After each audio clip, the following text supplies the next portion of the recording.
أعوذ بالله من الشيطان الرجيم. بسم الله الرحمن الرحيم. وقال موسى إني عذت بربي وربكم من كل متكبر لا يؤمن بيوم الحساب. وقال رجل مؤمن من آل فرعون يكتم إيمانه أتقتلون رجلا أن يقول ربي الله وقد جاءكم بالبينات من ربكم وإن يك كاذبا فعليه كذبه وإن يك صادقا يصبكم بعض الذي يعدكم إن الله لا يهدي من هو مسرف كذاب. يا قوم لكم الملك اليوم ظاهرين في الأرض فمن ينصرنا من بأس الله إن جاءنا. قال فرعون ما أريكم إلا ما أرى وما أهديكم إلا سبيل الرشاد. وقال الذي آمن يا قوم إني أخاف عليكم مثل يوم الأحزاب مثل دأب قوم نوح وعاد وثمود والذين من بعدهم وما الله يريد ظلما للعباد. ويا قوم إني أخاف عليكم يوم التناد يوم تولون مدبرين ما لكم من الله من عاصم ومن يضلل الله فما له من هاد.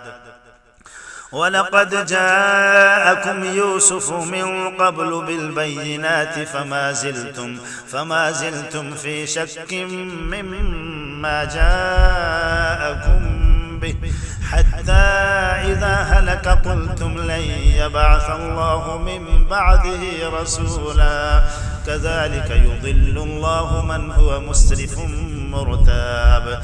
الذين يجادلون في آيات الله بغير سلطان أتاهم كبر مقتا عند الله وعند الذين آمنوا كذلك يطبع الله على كل قلب متكبر جبار. وقال فرعون يا هامان ابن لي صرحا لعلي أبلغ أسباب السماوات فأطلع إلى إله موسى وإني لأظنه كاذبا.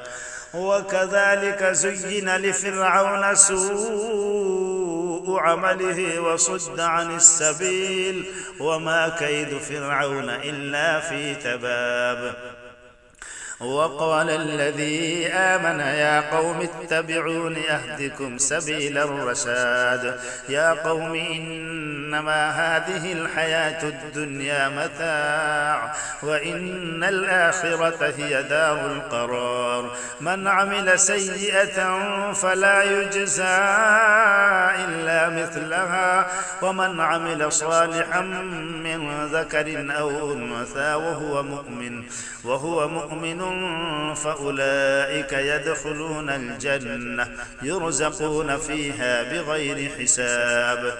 ويا قوم ما لي أدعوكم إلى النجاة وتدعونني إلى النار تدعونني لأكفر بالله وأشرك به وليس لي به علم وأنا أدعوكم إلى العزيز الغفار. لا جرم أن ما تدعونني إليه ليس له دعوة في